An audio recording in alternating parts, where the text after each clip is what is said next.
I've been thinking recently about doing an upgrade on my battery bank shelf, and actually I've got it done here. I changed that into a battery box. And when LiPULS got a hold of me about reviewing their 280 amp hour battery, this is what got the whole ball rolling, because I wanted to create a box that this would fit perfectly in. Now, I will be doing a video a little bit later on about how exactly I put this box together, but it's really nice and really cool, and this battery fits in there perfectly. One of the main reasons I wanted to do this with one single battery, like this battery right here, is because I wanted something that was one single unit and not three batteries or two batteries in parallel like my Power Queens, because then you run into issues like keeping them equalized, and if one battery goes, you got to replace everything, because they need to be the same brand, the same age, the same size, and a lot of different restrictions. Whereas one single battery, that takes away all of that, those things you have to worry about. So I wanted to use one single battery with this battery box that I built right here. And this is almost the same capacity as three 100 amp hour batteries. And when I did the test, you'll see that it actually may be the same capacity, but it's got a smaller footprint. This is probably the size of two LFP batteries, 100 amp hour batteries, rather than three. This weighs 61 pounds, which is about the same as three regular batteries, but it is a little bit smaller, so it fits in this box really well. Now, this battery right here is about 19 inches long. It's about 7 inches from back to front, about 6-7 inches, and about 9.5 inches from the bottom, 10 inches to the top, 9.5 inches. So it is smaller than that, and it's a decent size right here. And at 61 pounds, it's still portable, but, just barely. For most people, you'd be able to, with the handles right here, they're nice handles, you're able to grip this and pick it up relatively easily, but it is a heavy unit. Inside this box right here, this box weighs another 25 pounds. So you're getting close to that 80 pounds, 90 pounds range with the inverter and everything else in here. So it's pretty heavy. That's why I've got this on a little furniture truck to be able to move this around, but I do have handles on the side. So you can pick it up, but it's not, it's not the lightest thing in the world. And as far as the design goes, it's pretty well put together. I'm not going to be taking this apart today because I want to test this out over the next year or so and use this every single day and see how this stacks up over time. I do like these recessed lugs, and a lot of batteries, their other batteries don't have these recessed lugs. But for what I'm using it for, these are really nice because it allows me to keep this top part flat, other than the fuse that I've got on the positive bus bar.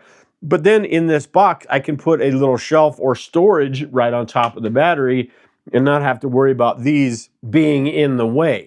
It really depends on you and your situation. If you've got this, say, in an RV or a boat or somewhere, and you've got a shelf with limited space, these lugs, the connections can come out this way rather than up that way. So that is, something that it's a personal preference, but I kind of like the way this is set up right here. So my first impressions, I do like this battery. I like the design of it, and I like the size of it compared to, the larger 100 amp hour LiFePO4 batteries that are set up in parallel. And this was the perfect battery. I'd figured I'd make this box for it. And like I said, I'll be doing a video on how I put this box together, a detailed video that goes through building the box to the wire sizes and the different components on here and how to put those all together. So make sure and subscribe to the channel and hit that bell icon to get notified when I do that video. I'll be doing that pretty soon.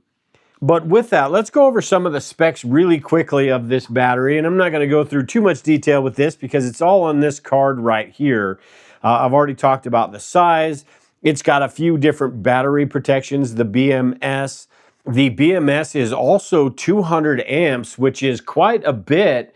A lot of these 300 amp hour batteries will have that 200 amp BMS, but I will probably never use that much out of this battery at the same time, but if you got welders or things like that, those may take up to that 200 amps. So having something that has this ability may be important to you. And the BMS has also got a few different safety features here. It's got overcharge, over discharge, overcurrent, short circuit, high temp, low temp. So it's got a lot of different battery protections that, especially the low temp cutoff, which means at freezing 32 degrees Fahrenheit, it'll stop charging and it will wait until it's above that to start charging again, which is pretty cool. Meaning you could leave that, depending on your climate, you could leave that in your garage or in an RV, things like that, and you would be just fine. And like I said, this is a 12 volt. The nominal capacity is 280 amp hours. And LiPULS actually has a pretty solid lineup of products ranging from 12 volts up to 50 volts and as small as like 15 amp hour batteries up to this size, the 280 amp hour battery. Now, as far as price goes, this is right in the range that you would expect from one of these lower cost or budget model LiFePO4 batteries. The regular 100 amp hour, 12 volt batteries anyway, the regular 100 amp hour batteries are about 200 bucks, give or take, 220, 240 bucks for the lower cost models. And these ones for the 300 amp hours, around 300 amp hours, you're looking at $400, $450, $500. So these are right in that range as well, especially with the 200 amp BMS. So these are a good price point for what they are compared to the other models. Again, there's not a whole lot of information because they are a pretty new company, and that's why I want to test this out, use it daily over the next year, and then do another video in a year from now and give you my thoughts on this battery, as well as a couple of the other batteries I have as well. I've used my Power Queens for a while now, and those have done pretty well, so I want to go do a video on those as well. Test their capacity after using them for a year or so, things like that. And another thing about LiFePO4 batteries, and this is all batteries, not just this one, but they have, 4,000 or so, 5,000 cycles, that full discharge. So from 100% to zero, a lot of batteries you can't do that. With these you can. And you can do, on this one it states 4,000, meaning for 10 years, if you charged and discharged this every single day for 10 years, then it would go down to 80% capacity and you'd still be able to use it after that. So these last a super long time, as long as the components inside these and the BMS and all that holds up. They will last a really, really long time compared to your traditional lead acid batteries or marine batteries. This battery right here, the LiPo batteries, have a 5-year warranty, and you can extend that to 10 years with their registration card. You can get an extra 5 years on that as well, which is pretty cool. So if anything does go wrong with this, you're going to be able to get a replacement or work with them to figure out what the issue is. Now with that, this does have the app, and it's not a specific app for this battery. It's an app that works with a few different brands of batteries. I've got a Go Kilowatt battery that works with the exact same app. So it's not specific to this battery, but it will give you some information. It will give you the volts on each of the cells, the 4 different cells in this battery, what they're at, if they're balanced or not. It'll give you a rough estimate of the charge. None of these batteries that have, whether it's the app or whether it's the monitor on the battery, none of these are really super accurate because they go, some of these lower cost ones, they go by the battery voltage. So it's a rough estimate or it's a guess. And they don't go by the energy flowing like the Victron Smart Shunt that I have. It goes by the energy flowing in and out of the battery, and it measures it that way. This one gives you an estimate based on the voltage of the battery, so it's not 100% accurate. And when I was doing my tests, I would get up to 99%, charge it up to 99%, and it would still take an hour and a half to get that last percentage point. Same thing when you discharge it. It gets down to 1%, and it takes an hour and a half to discharge that last percent. So it's not 100% accurate, but it gives you a rough estimate. If you want to be 100% accurate or very close to it, get yourself a Victron Smart Shunt. Those are really accurate, and that's what I used to do some testing today. So with all that being said, what I wanted to see with this battery, the one test, I didn't really care about testing it on certain different appliances because I know it's going to work. I did test it on a space heater that I have that runs about 1100 watts, and it's a constant load, so it would tell me exactly what the capacity of this battery is. And I figured at 1100 watts, 11 to 1500 watts is about the max that I'm going to use anyway. So I figured that was pretty good. And for this battery, that's actually a low discharge rate, or C rating, what they call it. That's about 0.3. And what they test in the factory is around 0.2 or so. So I figured that was a good way to test this. In the first test I did, my Victron read that it discharged 4 kilowatts of energy, or 4,000 watt hours. So that is more than the 3584. So I wanted to check that and see how accurate that was, because that seemed like a whole lot to me, which is, honestly a good thing, but I wanted to make sure I don't want to mislead anyone. So I tested it a couple more times.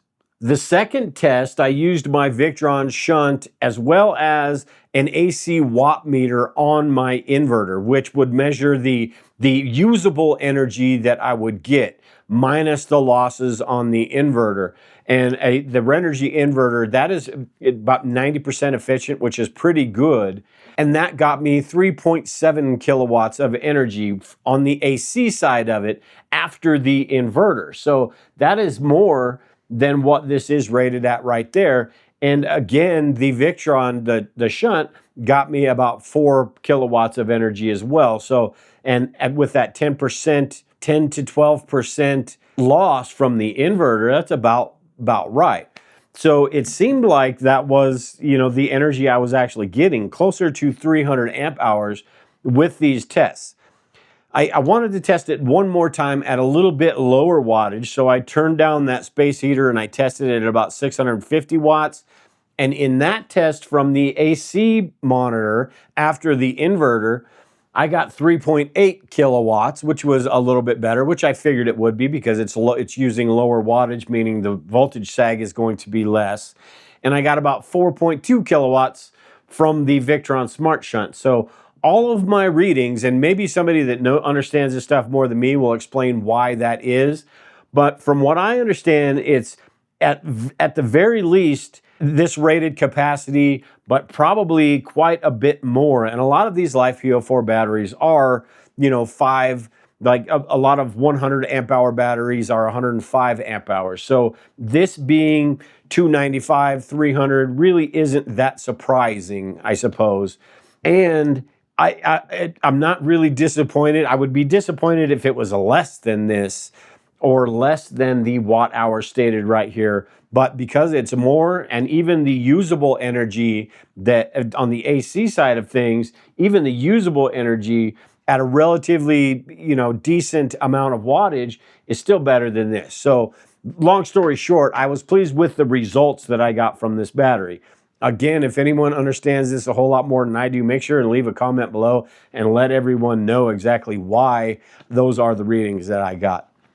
But it did perform pretty well, and I have never, in the time I've tested this, I've drained it 5 or 6 times, completely full to empty. I've tested it on different things and used it quite a bit, and nothing has gone wrong with this at all. The BMS hasn't been an issue at all. It's functioning like it should for this battery. And again, we will see over the next year if I have any issues with this at all. But for the way this is set up right now and the way that this is working right now, I highly doubt I will have any issues with this, and it seems like a really good battery. Another thing, in a year from now, there's probably going to be more documentation on the company and their product line and things like that. So I'll be able to give a little bit more information then than I will now, but I plan on using this every day.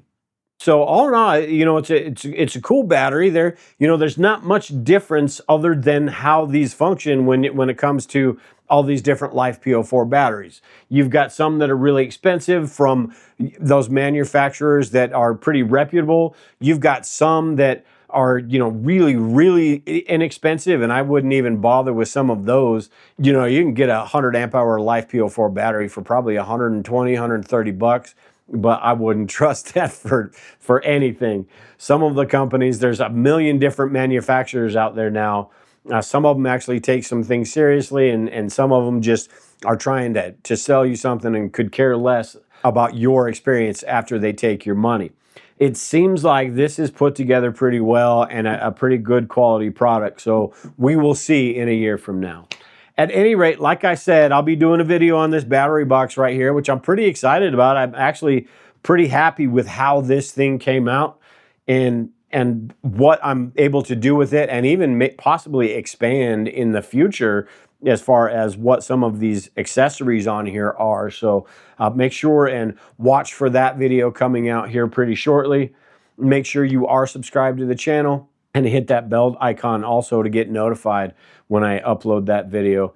At any rate, though, if you have any questions on this, I've got the links to their website and this battery on Amazon you can check out, as well as some of their other batteries as well. Maybe you don't want a 280 amp hour battery. Maybe you want something that's only 100 amp hours, or maybe you want a 24 volt that's 50 amp hours, or a 50 volt, you know, those larger ones, golf cart type batteries that are higher voltage, and that higher voltage means you can use smaller wiring and get that 200 amps, be able to use that 200 amps out of a battery like this. At any rate, that's it for today, everyone. Take care and prepare. We will talk to you all later.